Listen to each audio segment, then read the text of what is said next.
everybody. Thank you. Thank you. I love you too. Now you're going to embarrass me. Okay, here it goes. Not for very long, though, I promise you. A couple announcements before we get started. Sean Eves, if you have lost your wallet, it is at the front desk at the conference center. Sean, did you get it? I got it back. Okay, good. Now you know this was going to happen. You know this was bound to happen, but you know I got to sell you guys some swag now. They were like, "Can you go out and push it?" I was like, "Yeah, sure, okay." So you know there are T-shirts for sale of the conference. You know let me just hold this up for you. You know there are coffee cups and there are greeting cards and there are pens. There are these lovely, lovely pens, you guys. I'll pull it all out and show it to you, hang tight. They said, just do your best caramel thing. I'm like, oh yeah, right, okay. So the greeting cards, the cup, the pens. But you know what, here's what's so cool about this. The pens have the cartoons by our incredible cartoonist, Mark Krauss. The pens say, I could be writing. They say see a play, save a playwright. And they say, a production is worth 1,000 workshops. And we have some stickies. They were like, push the stickies. Would you push the stickies? Okay, I mean, I'll try. I mean, how hard can you push a sticky? Anyway, that's the swag. Now I'm going to do it for you. Anyway, it's going to be on sale in the lobby. Now the commercial. It's going to be on sale in the lobby of the hotel until right up into the national conversation. For those of you who don't know, there is, or for those of you who paid for this, there is a breakfast brunch tomorrow morning at 10 o'clock a.m. in the ballroom. So that is happening if you've paid for it. And also tonight, the dinner after the national conversation is at about 9 o'clock. We just want to remind you. I think there will be tickets on sale for those of you who have did not purchase it ahead of time. After Julia's speech, there will be about a 15-minute intermission. And then we'll come back for the Q&A, allowing people to get up to their other sessions. I have great affection for this person. Our final keynote speaker of the conference is one of our own. She is a teacher, a playwright, a council member, a thinker, a visionary, and as you've heard me say at least twice now that I can think of, a tireless advocate for every single one of you in the room. As we've seen with Molly Smith and Todd London, she sees beyond her own world and her own career to consider and recognize the needs of artists struggling right along beside her. Last year, when the New York theater community announced its roster of annual awards, she was struck by the lack of women represented in all disciplines. So in short order, she and Marcia Norman and Teresa Rebeck created the Lilly Awards, named after the playwright Lillian Hellman, and recognized in a very, very public way. In a ceremony, writers and directors, designers and producers who had remained unrecognized anywhere else. And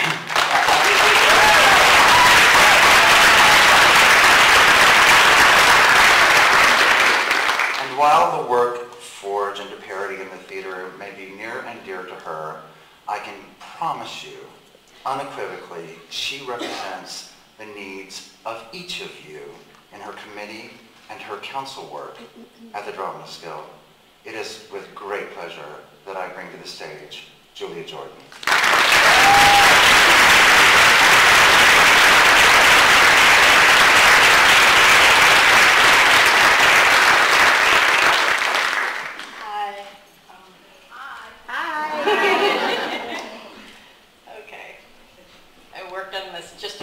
few minutes ago. I'm nervous. It's 1 in the afternoon, and I've already popped a beta blocker and had a glass of wine to keep my hands from shaking. Which is to say, giving speeches and being any kind of leader of or public face for gender parity in the theater is not something that I was cut out to do. A few days ago, I panicked about this speech, and I called my teacher, theater mom, and friend, Marcia Norman, to beg her for advice. She's good at this kind of thing. She's Marcia Norman. What could I possibly tell you that would be worth 45 minutes of a hot Saturday? She said, okay, here's how it goes. She talks like that, straight to the point, boom, boom, boom, done. So here's how it goes. This is who I am, a regular nice girl from Minnesota, just writing my plays, very nice and whatever. Because there was this one little problem I just kept pushing under the rug, but then I heard the voice of God. And it told me, thou shalt face the problem under the rug, go forth and do good work. And so yeah, this is what I did, and this is what happened, conflict, conflict, conflict, and then here we are. So what are we all going to do about it?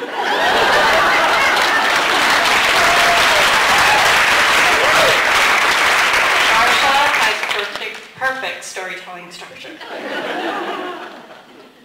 I am a nice girl from Minnesota, as my grandmother was before me. But I'm a nice writer girl from Minnesota who's always looking for a better story. And my grandmother has a better story than I do. So I'm going to tell you hers.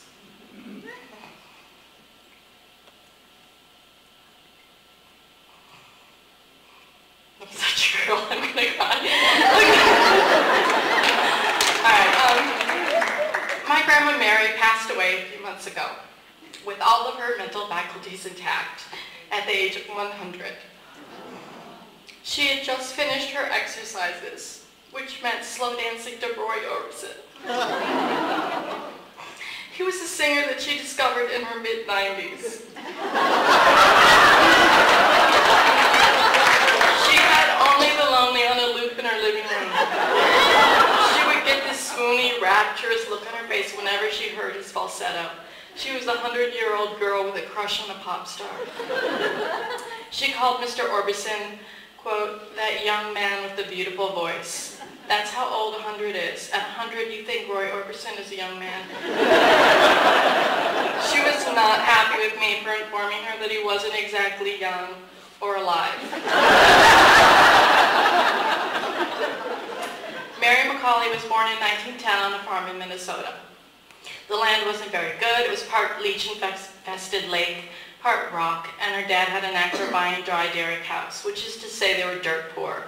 The 5 children of the family and my grandmother's mother ended up working the farm, while her father picked up jobs as a janitor in Minneapolis to supplement their income. My grandmother hated the farm. She would tell us stories about the itchy wool stockings her mother would make the girls wear on their arms so while they were out in the field in 100-degree heat, all in an attempt to keep their skin white so people in town wouldn't think they were country.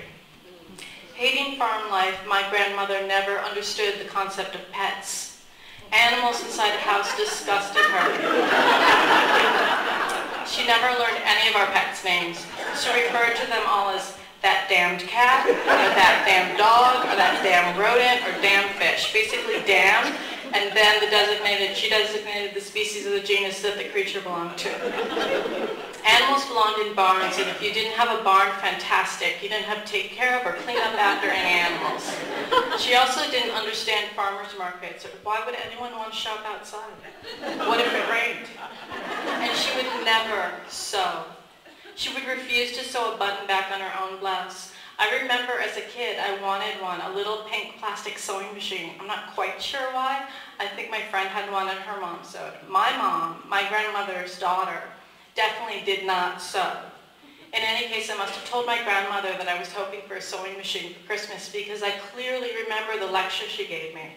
I was not to learn how to sew because if I did, people would take advantage and have me fixing every little tear for them and not paying me to do it. If your shirt tore, what you did was you went to work in an office. Behind a desk, you wore nice clean clothes, a skirt that fell to just below the knee, no higher because that looked cheap, and no lower because you never know when someone might want to take you dancing, and you wore lipstick and heels, always heels. And in that nice, shiny office dress like that, you earned the money you need to buy a damn new shirt.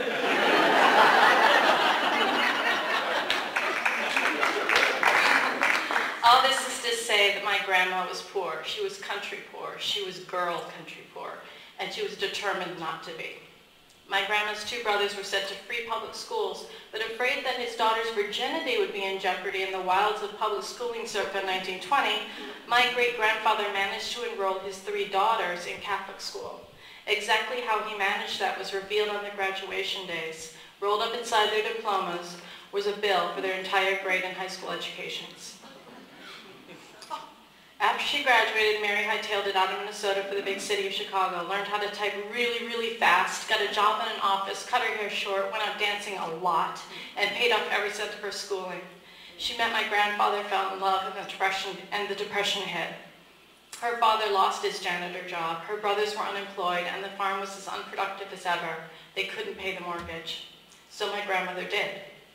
For 6 years, she paid for the piece of land she hated, the one she couldn't wait to get away from. For 6 years, she put off her marriage to my grandfather because she would have lost her job if she married him. And her family would have been homeless. A woman couldn't keep her job if her husband had one, and times that hard. And she swore to me that she did not sleep with my grandfather in all that time for 6 years. She was a nice Catholic girl from Minnesota, after all. So the Macaulays kept the farm, the Depression ended, my grandparents married and were gloriously happy and had 5 children, and then one day, when my mom was 16, and the youngest was 6, my grandfather dropped the children off at school on the way to take my grandma to her brand new office job, and he suffered a massive heart attack and died, leaving her with 5 kids, no insurance, no savings, and only partially paid for a house. Meanwhile, back in Minnesota, that crappy old farmland was about to become one of the wealthiest suburbs of Minneapolis. And a few years later, when Mary was struggling her hardest to get my mom into college and keep food in the other children's mouths, her father passed away, and in this will, he divided the land into 3 parcels, 1/3 to each of her sons, and the remaining 1/3, the unbuildable swampland, he willed to his 3 daughters to split. A few years after that, my grandmother's older brother died and left the great land and all that money to his wife, so a woman got it anyway. A Swedish woman, and my great-grandfather was sexist and racist against Swedes for some reason. So she slogged on, got all her kids through college on one scholarship or another, and their children have attended nearly every Ivy League institution in the country. Somewhere in his 70s, my grandma married the boss of her last office job. He was a sweet, funny man and a great salesman, but he made some crazy investments with his larger paycheck, and she made some extremely wise ones with her smaller ones, so by the end of his life, she was financially supporting him. Which does make you wonder who was really running the office all those years. My grandmother's story to me is epic. It's tragic and triumphant and important because it's not unique. I think about what it must have been like for her to look into the faces of 5 children and have to get up and go to work and be underpaid, as we all know she was and women still are. If she was a man, she would have been a salesman, not a secretary, and things would have been hard, but not as hard, not nearly as hard. Never mind starting her adult life with debt that her brothers didn't incur, never mind the land, never mind the will. So that's who I am, the granddaughter of that woman. And I'm complaining that my theater career isn't exactly where it should be. It really does seem unseemly. That said, I have never given an interview to promote a play where the headline and the bulk of the article didn't focus on the fact that I was a female writer who was actually getting a production. I've had artistic directors of Tony Award-winning regional theaters tell me to my face that they'd be more likely to produce my work if I wrote a play with a male lead because that's what audiences prefer. There's ample evidence that the opposite is true, by the way, but as Charles Isherwood just pointed out in the New York Times, Broadway producers haven't yet noticed. I've watched my male and female contemporaries forge extremely different paths.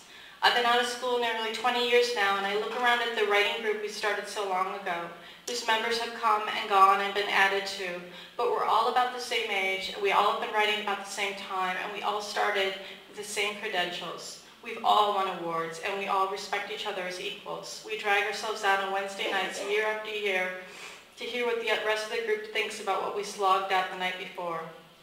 But it's impossible not to note that the majority of the male writers are actually making a living writing scripts in theater, TV, and film. They often have productions lined up for work they haven't yet finished writing. And the women are writing on the side of their money jobs, and they're often worried about whether they can continue to afford their apartments, and they have piles of scripts in drawers that no one will read. The careers of male writers seem to be relatively impervious after a series of plays receive not-so-hot reviews. Female writers' careers seem to end before they begin if they don't have a great, big, huge, juicy hit in the first few years of their careers. And these are your privileged Juilliard and Yale grads with fancy agents. This is the kind of stuff we women have been bitching about in private for years. And it has felt very good to bitch in private. It felt really good to have others tell me that I wasn't crazy. But I used to cringe when the subject came up with male writers around. I preferred the problem to stay under the rug, to be pulled out only on certain female-centered occasions, preferably where cocktails were being served. But then I heard the voice of God.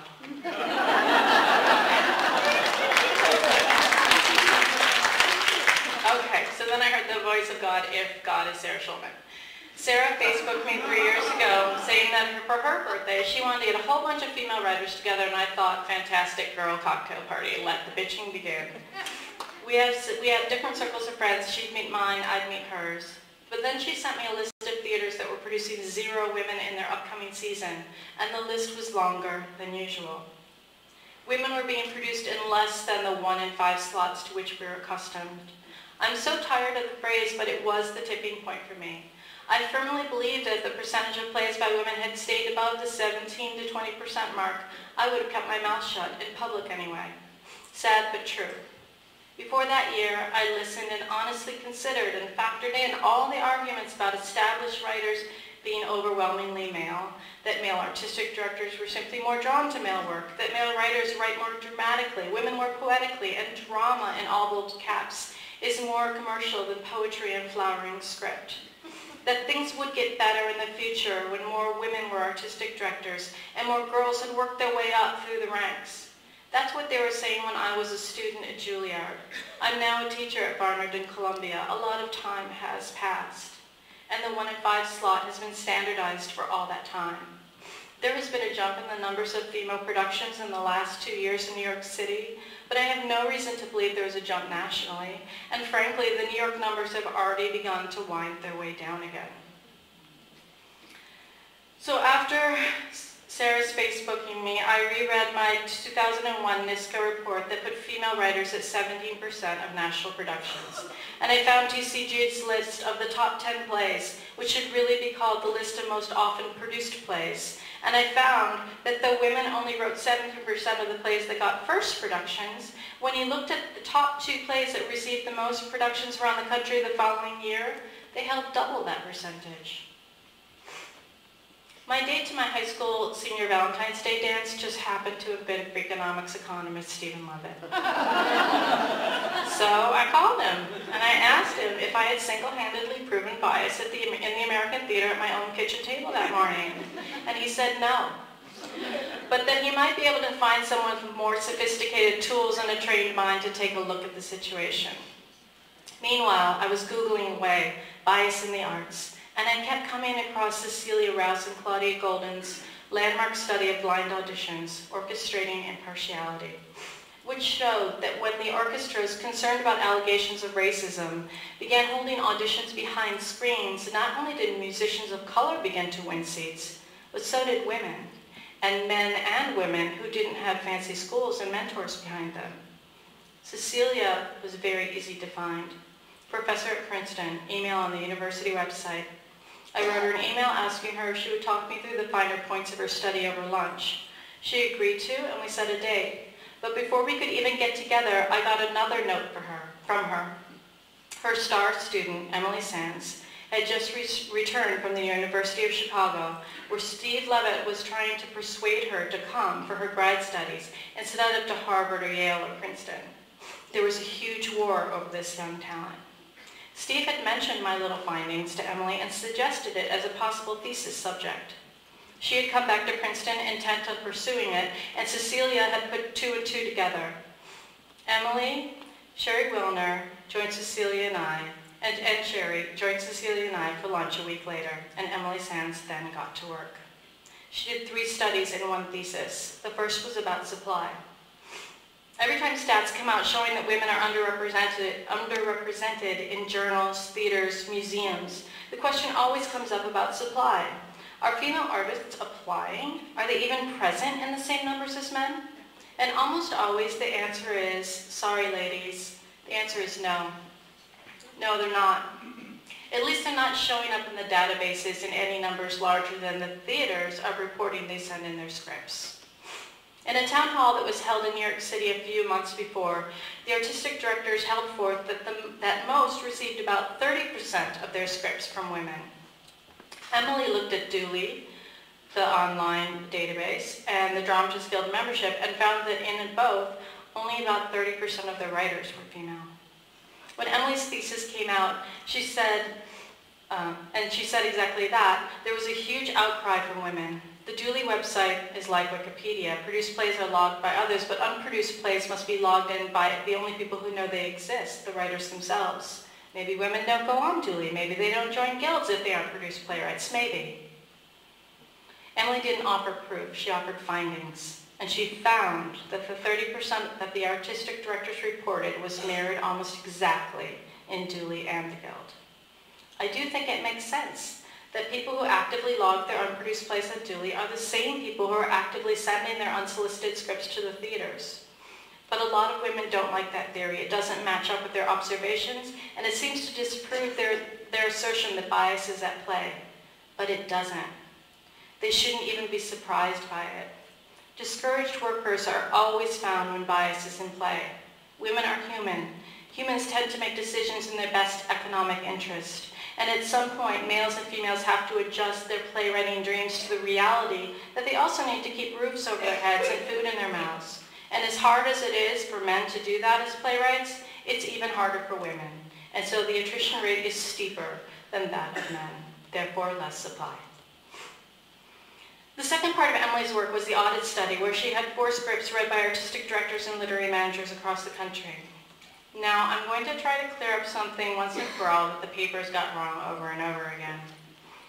She found that whether scripts were purportedly written by men or women, the participants judged them to be of equal artistic value. There was no bias at all found on the subject of excellence. But she also found that female respondents believed that audiences would buy fewer tickets, plays would receive more negative reviews, top talent would be harder to attract, artistic directors would not want to produce, and that ultimately plays by women that they believed were by women were not fits with their theater's mission. If the exact same script carried a male pen name, it was not thought to have any such challenges. I'm sure we're going to talk about this later in the panel, as this finding caused the greatest ruckus amongst women interested in parody.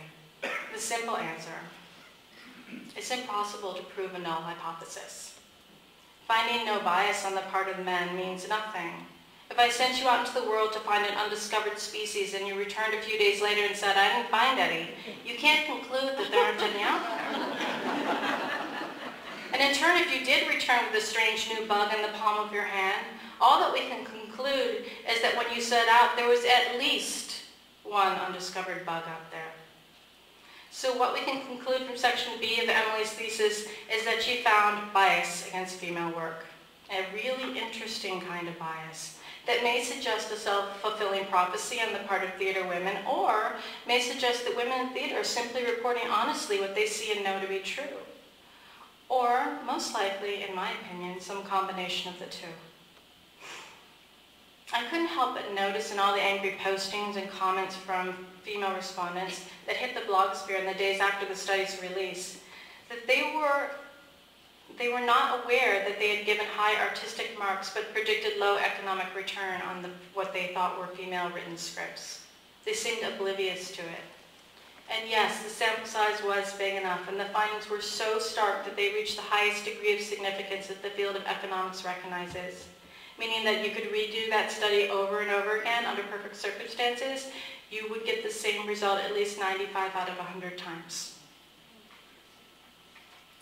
The third study of the Sands thesis was the Broadway study. This is the one that brought out all sorts of armchair statisticians.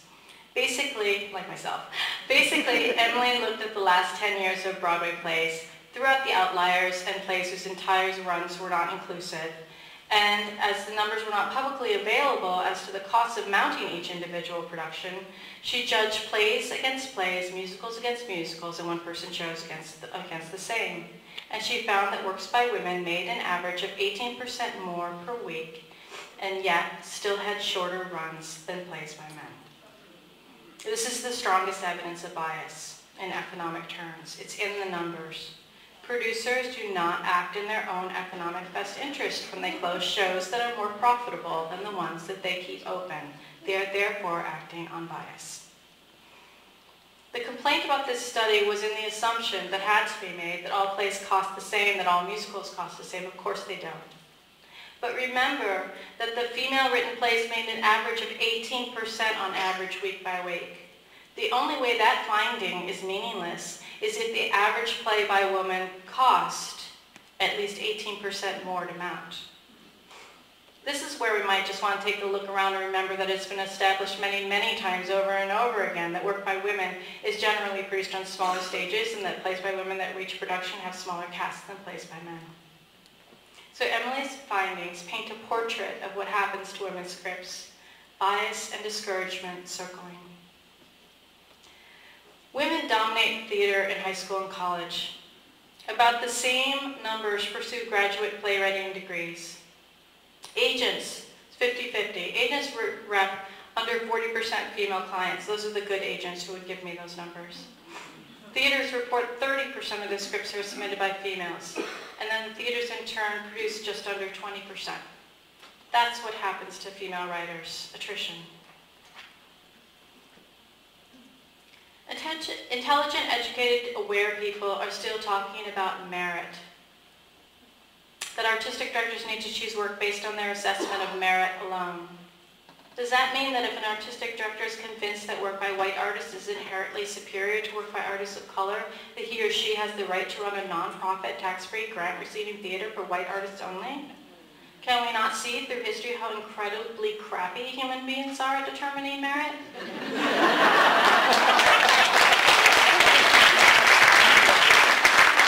I looked at the Broadway season 100 years ago. I didn't recognize one title, and I recognized only one name, and I'm a theater nut. The wrong movie wins the best Oscar all the time. We know this. Arguing about merit is silly. My grandmother never complained about her history. She never even told me about it. My mother did. The only anger I ever saw in my grandmother was over the 6 years that she lost with my grandfather. She regretted not sleeping with him.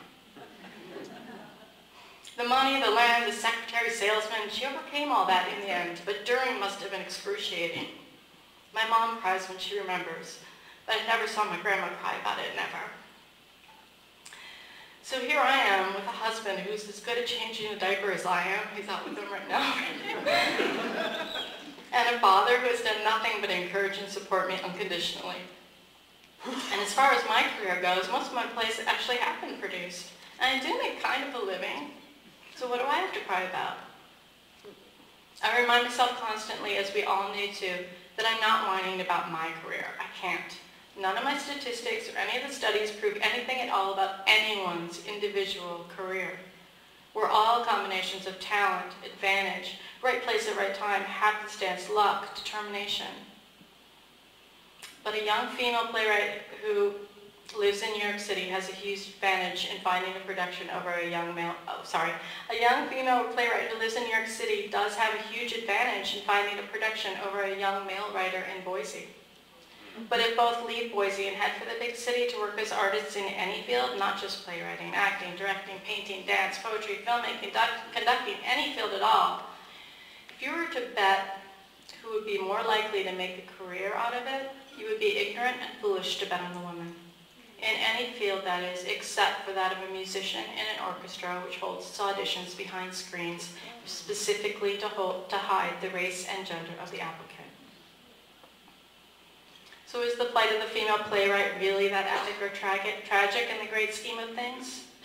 The fact that 1 in 5 productions is written by a woman in a good year is, well, it's just a tiny little corner of a problem, a small piece that in reality only a small number of people even think, much less care about.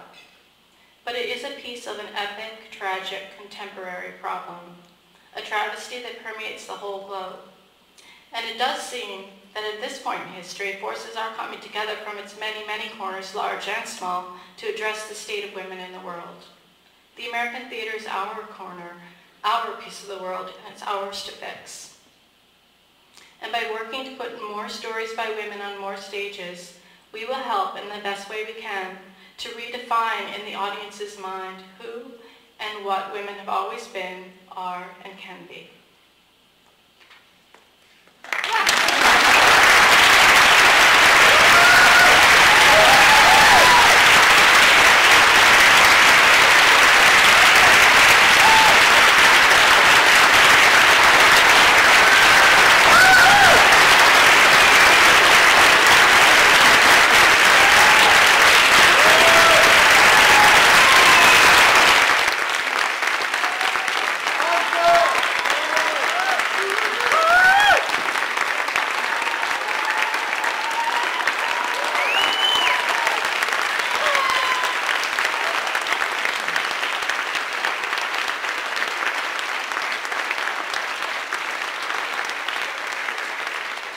We'll take 15 minutes and be back for a Q&A.